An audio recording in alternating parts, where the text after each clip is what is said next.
Primeiro domingo do ano. Esta manhã estudamos no livro de Gênesis, o Senhor nos ensinando lá atrás, no primeiro livro da Revelação, a história da nossa dependência dEle, da nossa necessidade dEle.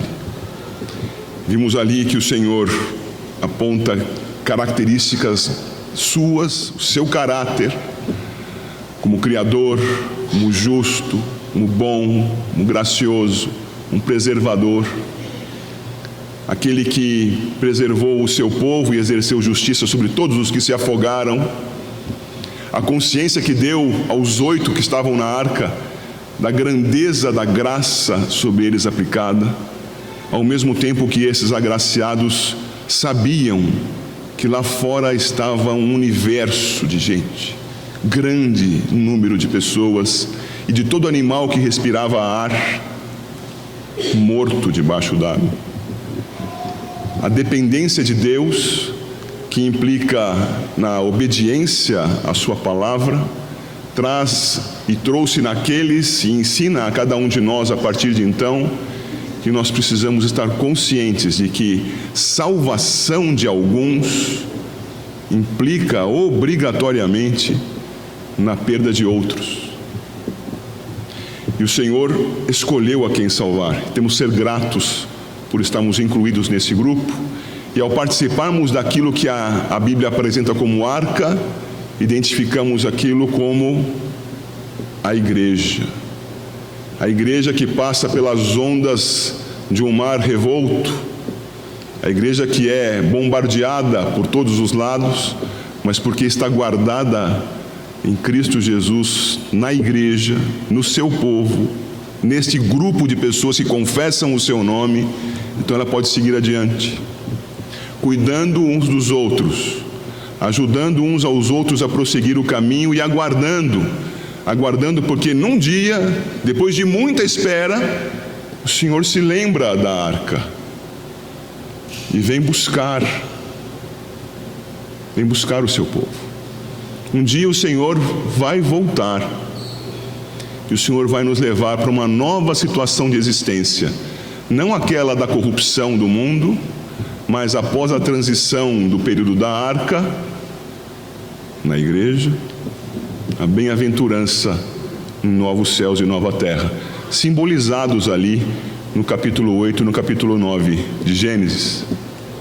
Ainda nessa mesma perspectiva de primeiro domingo do ano, eu gostaria que os irmãos me acompanhassem agora no estudo da sua palavra, a palavra de Deus, na segunda epístola de Pedro.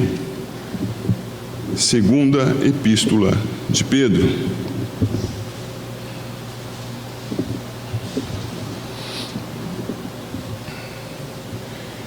Pedro, no registro bíblico, nos deixou 2 cartas. E as suas cartas foram dirigidas a um amplo espectro de pessoas. Não foram dirigidas a uma cidade, ou uma pessoa, ou uma igreja organizada especificamente. Você vê lá em 2 de Pedro, capítulo 1, verso 1, Simão Pedro, servo e apóstolo de Jesus Cristo, aos que conosco obtiveram fé igualmente preciosa na justiça do nosso Deus e Salvador Jesus Cristo. Ele então escreve a sua carta, meus irmãos, a um grupo indefinido de pessoas, salvo por uma característica tremenda que está aqui, que são aqueles que, com Pedro, obtiveram fé igualmente preciosa na justiça do nosso Deus e Salvador Jesus Cristo. Ele então apresenta a divindade de Cristo, porque você observa que, e já viu isso no texto, ele é Deus e Salvador, e diz que essa fé foi obtida porque foi concedida a essas pessoas, obtiveram fé igualmente preciosa na justiça, como acabamos de apresentar na ceia, deste que é o nosso mediador.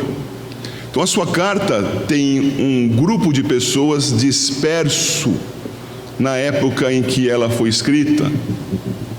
E é evidente que a partir dos seus primeiros destinatários, a carta também nos alcança, e glória a Deus porque ela foi preservada e chegou até nós.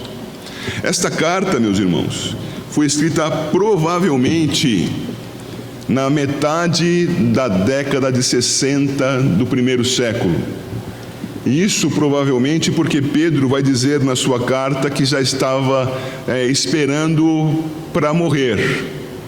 Deixar, ele usa a palavra figurada, deixar o seu tabernáculo. Ele esperava pela morte. E, segundo a tradição, Pedro teria morrido na década de 60 sob as mãos de Nero, em Roma, e estaria, portanto, na iminência da morte. Na escrita da carta, ela teria, então, a sua datação entre 66 e 68, período em que Nero foi imperador de Roma. A sua carta, então, já sabemos que tem um destino difuso, e para pessoas, irmãos, que estavam passando certamente por dificuldades comuns da época. Em todas as épocas as pessoas lutam pela sobrevivência, mas outras dificuldades que eram peculiares à época, como a perseguição de Roma sobre os cristãos, e não só sobre os cristãos, mas sobre aqueles que não confessavam a fé múltipla nos muitos deuses romanos, aqueles aos quais Roma chamava de ateus. Os cristãos, para os romanos de então, eram ateus, que não criam na miríade dos seus deuses. Portanto, era gente perseguida, gente que poderia sair de casa pela manhã e não voltar à tarde porque teria sido morto no meio do caminho. E não era morto porque foi pego por um bandido, e sim porque foi pego pelo guarda. Diante dessas circunstâncias, Pedro escreve a sua segunda carta e aponta para aquele contingente de pessoas que era necessário que eles perseverassem na fé em Cristo Jesus. E vai dar algumas características disso. Se você tem aí o seu boletim em mão, na 4ª página, você verificará que ele trabalhará com motivação às pessoas, dará critérios para que essa motivação seja desenvolvida e fará algumas exortações.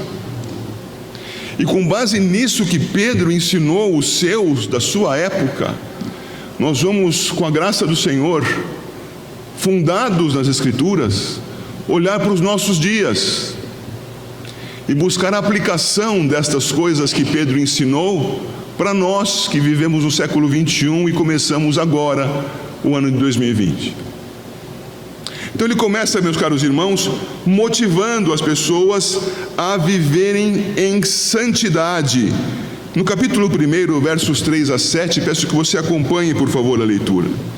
Visto como, pelo seu divino poder, nos têm sido doadas todas as coisas que conduzem à vida e à piedade, pelo conhecimento completo daquele que nos chamou para a sua própria glória e virtude, pelas quais nos têm sido doadas as suas preciosas e muito grandes promessas, para que por elas vos torneis, essa palavra é muito importante agora, coparticipantes da natureza divina, livrando-vos da corrupção das paixões que há no mundo.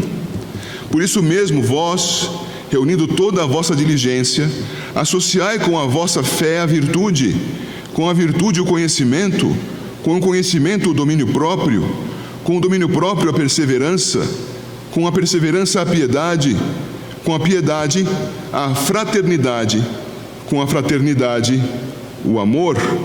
Perceba, por favor, que essas várias características listadas nos versículos 5 a 7 são componentes de um aspecto geral que precisa estar presente na vida daquele que confessa a Cristo Jesus. E esse aspecto geral tem a palavrinha santidade como seu designativo. Isto é santidade. E a santidade é a semelhança da de Deus. Ele escreve para nos motivar a andarmos santos como o Senhor, porque nós fomos adquiridos em Cristo Jesus para tal santidade. E é nisto que aquele verso número 4, com algumas palavras difíceis de compreender, precisa ser então aqui estabelecido. Quando ele diz ali no meio do verso, para que por elas, pelas grandes promessas, vos torneis coparticipantes da natureza divina. E algumas pessoas vão ler isso e vão pensar: seremos deuses. Mas ele está enfatizando qual aspecto que acabei de mencionar aqui? O aspecto da santidade. Então o texto prossegue no mesmo verso e você percebe: livrando-vos do quê? Da corrupção das paixões que há no mundo. A coparticipação com a natureza divina é uma coparticipação que tem esta característica: sermos livres da corrupção presente no mundo. Logo, ele trata aqui de uma motivação. Meus irmãos dispersos pelo mundo, meus irmãos perseguidos, meus irmãos que labutam no seu dia a dia para o seu próprio sustento, vivam com a santidade para a qual vocês foram adquiridos para viver. Primeiro aspecto. Mas há um segundo aspecto aí, que é o das boas obras. Veja que ele conclui aquela lista de características santas e vai para o verso 8, veja o verso 8 aí. Porque estas coisas, existindo em vós aumentando, fazem com que não sejais nem inativos, nem infrutuosos no pleno conhecimento de nosso Senhor Jesus Cristo. Algumas pessoas dizem conhecer a Deus. Eu conheço a Deus, eu conheço as Escrituras. Ótimo. Mostre-me, como diria Tiago, a tua fé pelas tuas obras. A santidade que ele requer que seja presente na vida daqueles que confessam a Cristo é uma santidade que deve ser acompanhada da expressão de um caráter. É uma pessoa modelada segundo Deus, segundo Cristo, e nesta modelagem então agora agindo como Cristo. Ele escreve a carta para motivar as pessoas a persistirem, embora sob dificuldades, a serem santas e agirem como tais. Mas como faremos isso? Existe algum critério para que isso seja feito? Sim, existe. E ele começa a apresentar alguns critérios, eu vou citar 2 aqui. O primeiro deles, ainda no capítulo 1, versículos 16 a 18, peço que você acompanhe a leitura. Porque não vos demos a conhecer o poder e a vinda de nosso Senhor Jesus Cristo, seguindo fábulas engenhosamente inventadas, mas nós mesmos fomos testemunhas oculares da sua majestade.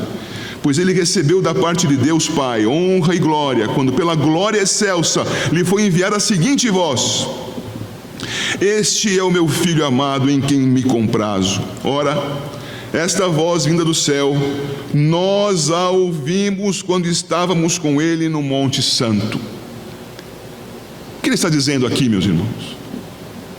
Ele está afirmando a história da revelação. Ele não está indo buscar novas revelações. Ele não está se deixando levar por novos aspectos que alguém venha contar para vocês, sem ter sido testemunha ocular dos mesmos. O que nós temos em nossas mãos, caros irmãos, a Bíblia Sagrada, não é um documento cheio de imaginações. Não é um livro de Mormons, por exemplo. Um documento forjado. Não é um Alcorão, por exemplo. Um documento soprado por demônios.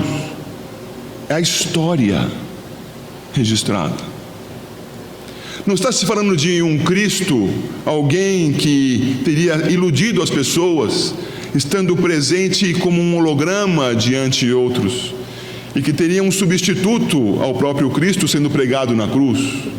Não. Foi Cristo que foi para lá.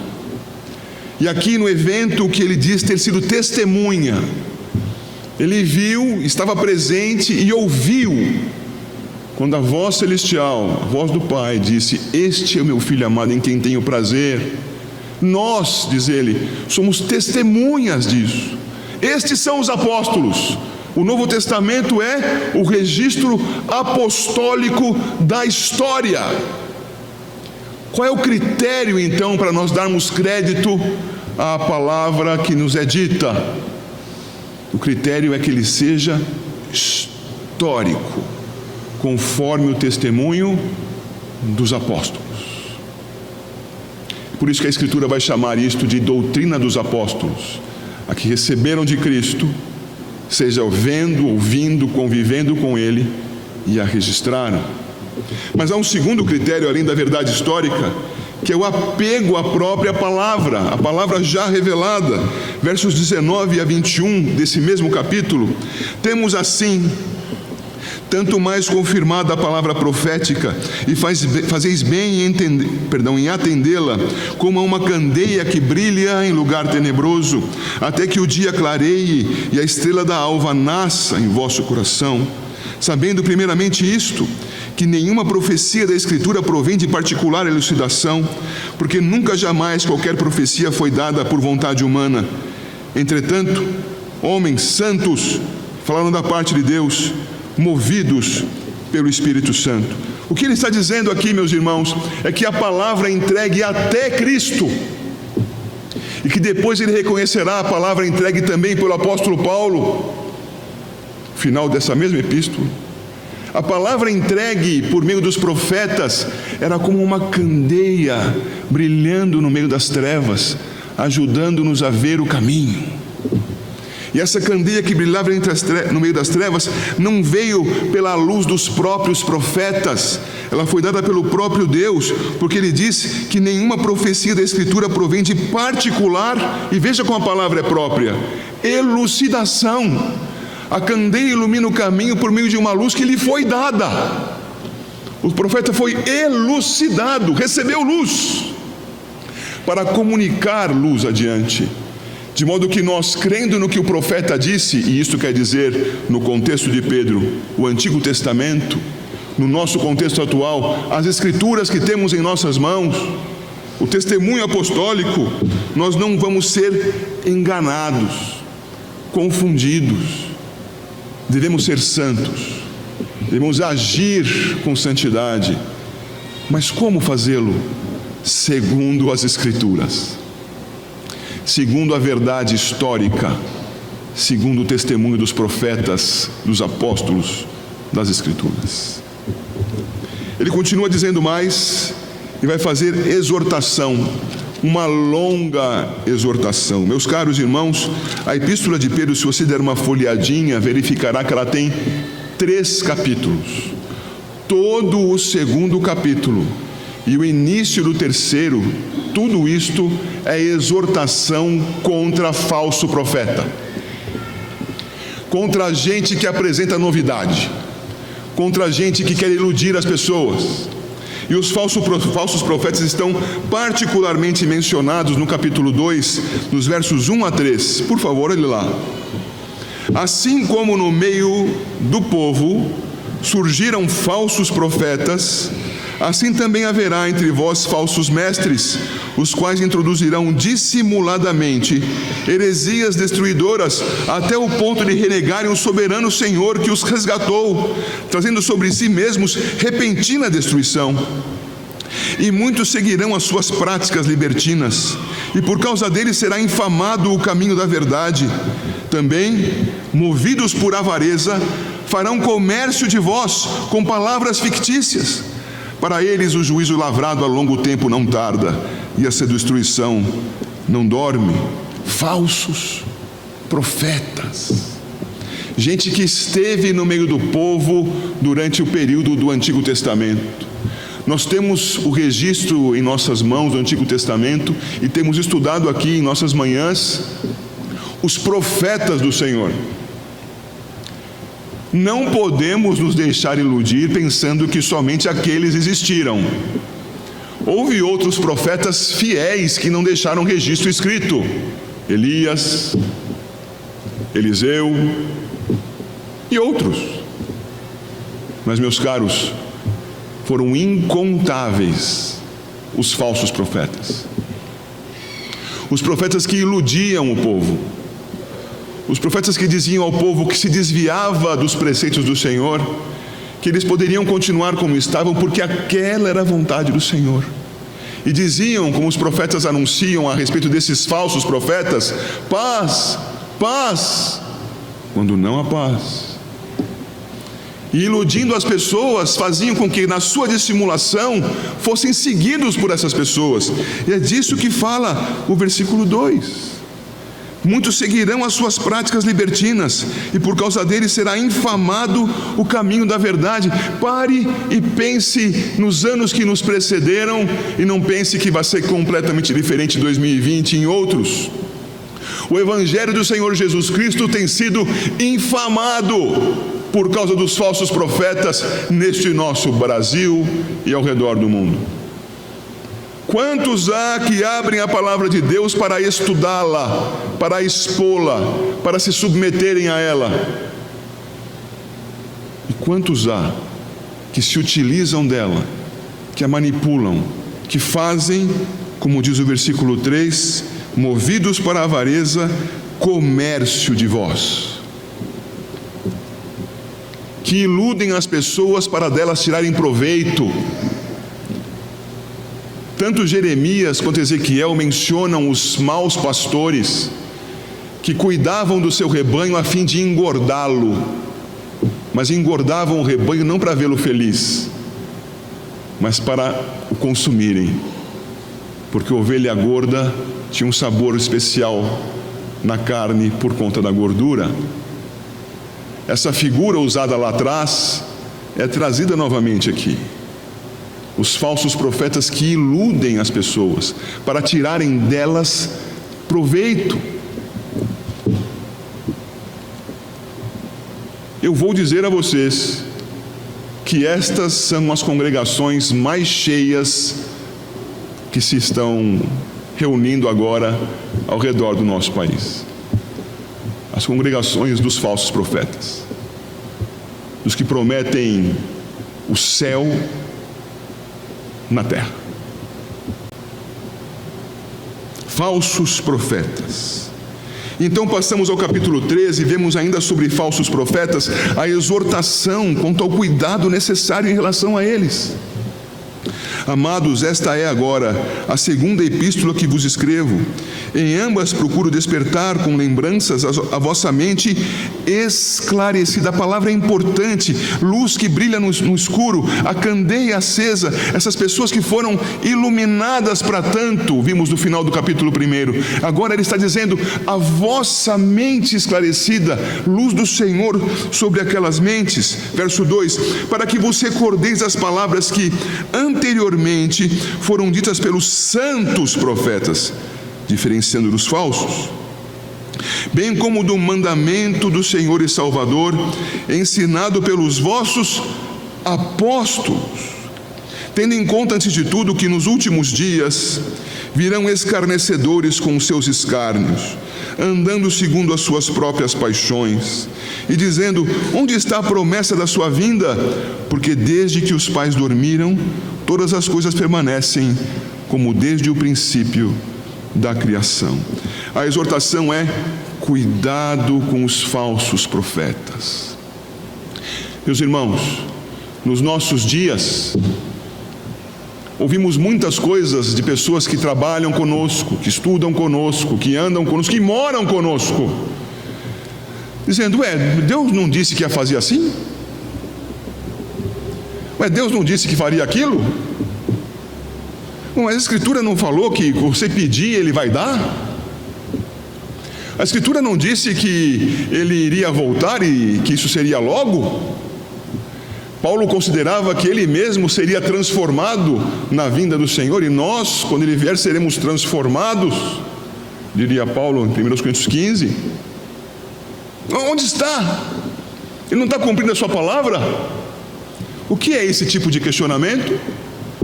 Questionamento de zombadores, questionamento de falsos profetas, questionamento de gente que existe e ainda não foi iluminada e talvez nunca venha a ser pelo próprio Senhor para a sua salvação, de gente que está minando a sua fé e certamente tentará fazê-lo durante o correr deste ano e dos outros que virão, até que o Senhor venha nos buscar. E muito particularmente eles questionam: onde está a sua vinda? Ele não prometeu que voltava? Prometeu, nós lemos lá em Isaías 11, que ele vai voltar. A glória do Senhor será vista e nós teremos paz sobre toda a terra. Cadê isso? E esses questionamentos são feitos por pessoas, meus caros irmãos, que não diferenciam o Criador da criatura, que vivem no seu dia a dia, e isto completa ainda mais o aspecto da exortação, considerando Deus como se fosse um igual a nós, que vivem imaginando que a existência é esta que nós enxergamos, que nós apalpamos, que nós ouvimos, que tudo o que existe é isto que os nossos sentidos captam, e não diferenciam a criação do Criador. Agora perceba, por favor, que é necessário que nós façamos isso. Veja os versículos 8 a 10. Todavia, uma coisa, amados, que não deveis esquecer, que para o Senhor um dia é como 1000 anos, e 1000 anos como um dia. Não retarda o Senhor a sua promessa, como alguns a julgam demorada. Pelo contrário, Ele é longânimo para convosco, não querendo que nenhum pereça, senão que todos cheguem ao arrependimento. Virá, entretanto, como ladrão, o dia do Senhor, no qual os céus passarão com estrepitoso estrondo, e os elementos se desfarão abrasados. Também a terra e as obras que nela existem serão atingidas. É preciso diferenciar o Criador da criação. Ora, onde nós vemos isso aqui? No versículo 8. Onde está a diferença? Alguns vão tratar o versículo 8 como uma regra de interpretação para 1000 anos. Interpretação de crianças. Interpretação infantil. O que está sendo dito aqui é: o tempo não tem significado para Deus. Deus é de outra natureza. Nós somos uma criação temporal. Deus é Criador eterno. Não confunda Deus com a criação. Está demorando para vir. Essa é a sua percepção como criatura. E quanto a Deus? Deus tem o seu plano determinado. E como vai dizer o versículo 9, Ele não quer que nenhum pereça. Agora, preste atenção no texto do verso 9. Ele é longânimo, estou no meio do verso. Ele é longânimo para convosco, não querendo que nenhum pereça, senão que todos cheguem ao arrependimento. Qual é a palavra-chave para a interpretação desse texto? Convosco. E por que ela é chave? Porque ele está escrevendo uma carta, capítulo 1, verso 1, aos que conosco obtiveram fé igualmente preciosa na justiça de nosso Deus e Salvador Jesus Cristo. Aos que conosco obtiveram esta fé, é sobre esses que convosco Ele tem paciência. E quer que cada um destes eleitos para a vida sejam trazidos para a vida. Eleitos para a vida ainda não foram salvos. No dia da história em que se efetiva essa confissão de fé, a salvação é efetuada. Ele pacientemente aguarda o tempo, porque tempo é uma coisa que é peculiar a nós, criação. Então Ele espera alguma coisa que nos assiste, sendo Ele eterno. Ele é condescendente conosco. E o verso 10 diz: se acham que está demorado, aguardem, e aguardem preparados, porque Ele virá como ladrão. E se o ladrão viesse quando você estivesse esperando, ele não te roubaria. Essa é a expectativa que temos em relação a Cristo. Estamos esperando por Ele, estamos prontos, estamos andando em santidade, estamos andando em maneira correspondente à santidade com boas obras, sim. Então nós não seremos surpreendidos. Ele virá e nós nos alegraremos com isso. Mas e os outros? Os que zombam? Cristo virá como ladrão. serão surpreendidos. Portanto, precisamos diferenciar o Criador da criação para interpretar as coisas, e precisamos discernir o futuro. Capítulo 3, versos 11 e 12. Visto que todas estas coisas hão de ser assim desfeitas, deveis ser tais como os que vivem em santo procedimento e piedade, esperando e apressando a vinda do dia de Deus, por causa do qual os céus incendiados serão desfeitos e os elementos abrasados se derreterão. Ainda prosseguindo o raciocínio anterior da diferença do Criador com a criatura, quando acontecer o final do mundo, você vai achar que isso é óbvio demais. Será o fim de Deus? É claro que não, porque Ele não é criação. A criação termina, Deus não. Ele aplica juízo sobre a criação perdida, Ele a desfaz, mas Ele faz isso, meus irmãos, com a participação da igreja.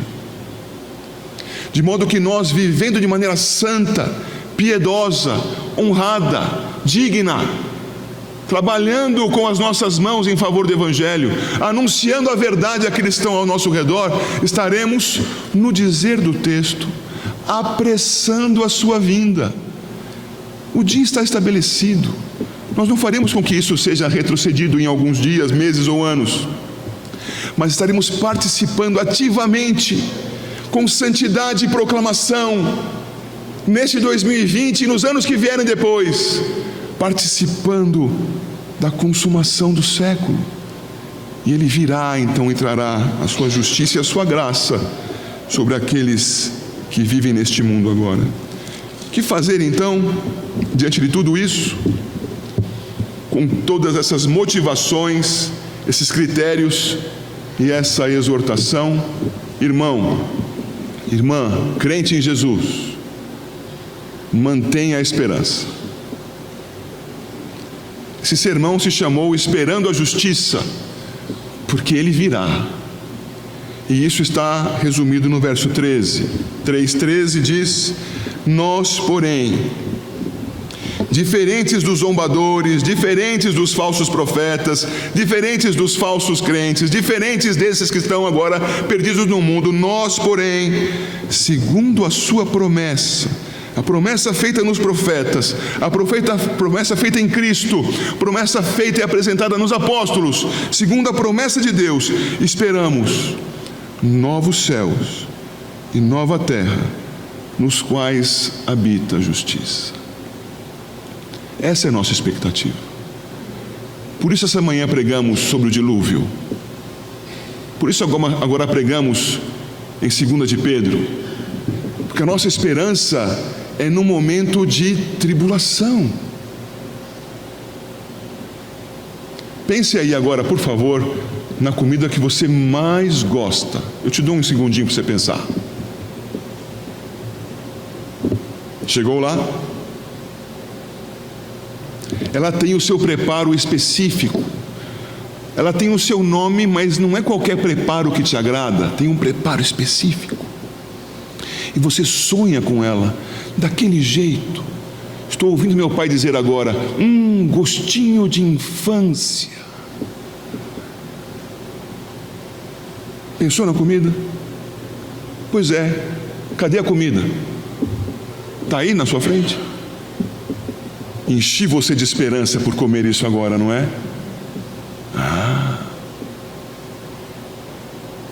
Veja, você precisa ter esse tipo de sentido, de expectativa por algo que é muito maior. Esperar pela manifestação da justiça de Deus.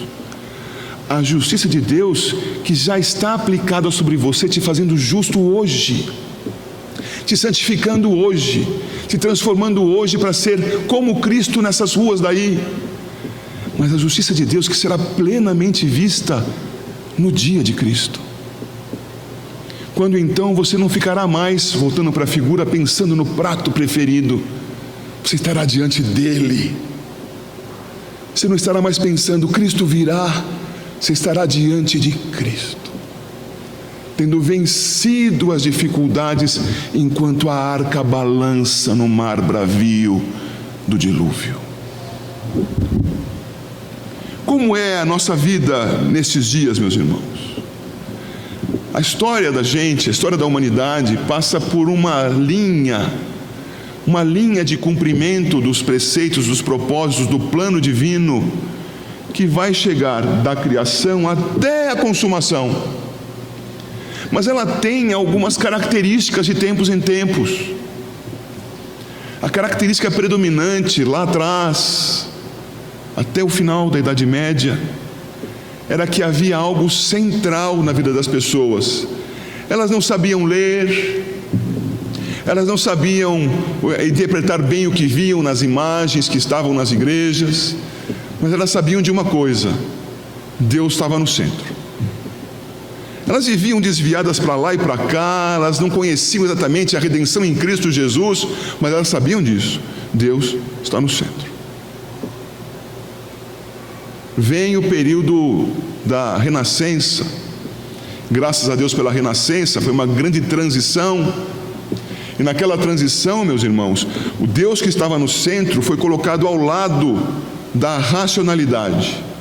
E aquilo que estava acima do homem, Deus, passou a ser interpretado por meio da razão.